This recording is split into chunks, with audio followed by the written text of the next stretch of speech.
நதிக்கு அடியில் 35 கிலோமீட்டர் நீள சுரங்கப்பாதை. சீனாவிற்கு செக்குவிக்கும் இந்தியாவின் பிரம்மாண்ட வியூகம்.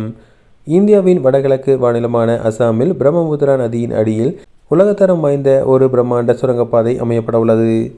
இது இந்தியாவிலேயே முதல் முறையாக நீருக்கடியில் அமையவுள்ள ரயில் மற்றும் சாலை ஆகிய இரண்டும் இணைந்த சுரங்கப்பாதையாகும். சுமார் 33 முதல் 35 கிலோமீட்டர் நீளம் கொண்டதாக திட்டமிடப்பட்டுள்ள இந்த சுரங்கப்பாதை நதியின் வடக்கு கரையில் உள்ள கோபூர் மற்றும் தெற்கு கரையில் உள்ள நுமலிகர் ஆகிய பகுதிகளை இணைக்க உள்ளது. நதிக்கடியில் சுமார் 32 மீட்டர் ஆழத்தில் அமைக்கப்பட உள்ள இந்த இரட்டை சுரங்கங்களில் ஒன்று வாகன போக்குவரத்திற்கும் மற்றொன்று ரயில் போக்குவரத்திற்கும் பயன்படும்.